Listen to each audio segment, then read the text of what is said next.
Next, we'll hear from Governor General's Award winner Kevin Major. Following One for the Rock and Two for the Tablelands, the latest installment in his Sebastian Synard Mystery series is called Three for Trinity. With the creation of the Atlantic Bubble, Sebastian can offer a tour of the scenic and historic Bonavista Peninsula to a small group. On the last night of the tour, an actor collapses at a socially distanced theater performance. Sebastian rushes to help, but Lyle Mercer has been poisoned. When Sebastian goes undercover as an actor to try and discover the killer, he's taking a risk in more ways than one. Will it upend his romantic relationship with police inspector Ailsa Bowmore? Kevin Major is the author of 21 books, fiction, literary nonfiction, poetry, and plays. His first novel, Hold Fast, is considered a classic of Canadian young adult fiction, and was recently released as a feature film. As Near to Heaven by Sea, A History of Newfoundland and Labrador was a Canadian bestseller. Land Beyond the Sea is the final book in Major's Newfoundland trilogy of historical fiction, which also includes New Under the Sun and Found Far and Wide. He and his wife live in St. John's, Newfoundland and Labrador. They have 2 grown sons. Please welcome Kevin.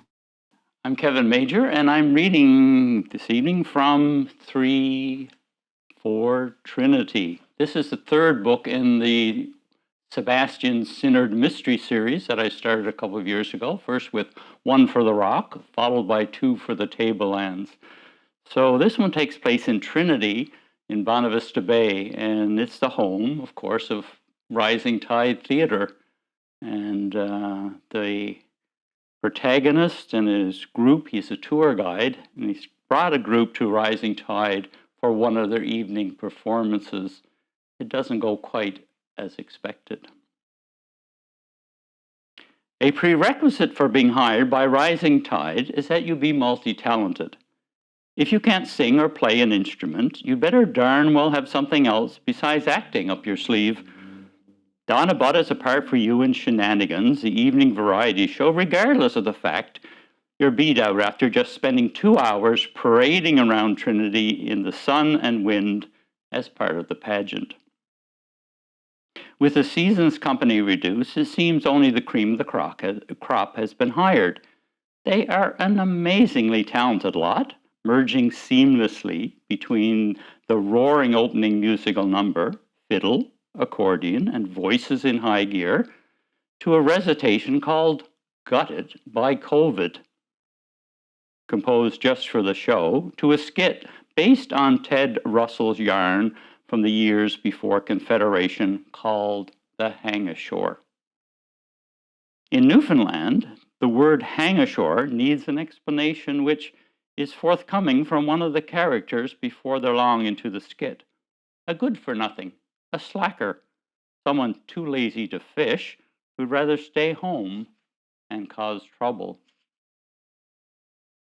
In this case, the hang-ashore is Solomon Noddy. In he comes from stage left, looking every bit the part in a check shirt and an overly wide tie, a mismatch for the plaid jacket and baggy pants. He's unsteady on his feet, looking like he hit the bottle one too many times, very definitely gone to seed, edging towards the farcical. His dialect is slurred and not decipherable by the audience, even though we're mostly Newfoundlanders. He's taken a seat in a courtroom behind a railing and is just about to hear the charge of theft. He squares himself up, prepared to lay out a defense. Suddenly, without warning, Solomon Noddy collapses. He hangs illogically over the railing. The audience roars. His only movement is the heave of his chest generated by a prolonged round of coughing. The audience laughter comes to an abrupt end. The infectious perils of open coughing have been so ingrained in us over the past several months that everyone instantly checks that their face masks are secure. The audience bubbles seated closest to the stage stiffen, prepared to retreat. The most theater savvy among us are wondering if what is happening is not just all part of the skit. Solomon Noddy is unceremoniously dragged off stage, causing a few people to chuckle tentatively. But then the storyline falls apart. The remainder of the cast stands mute and miserable, clueless what to do next.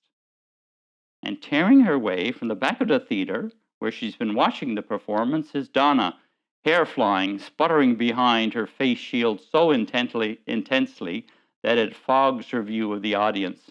She abruptly snatches it away. Sorry about that, folks. No need to worry.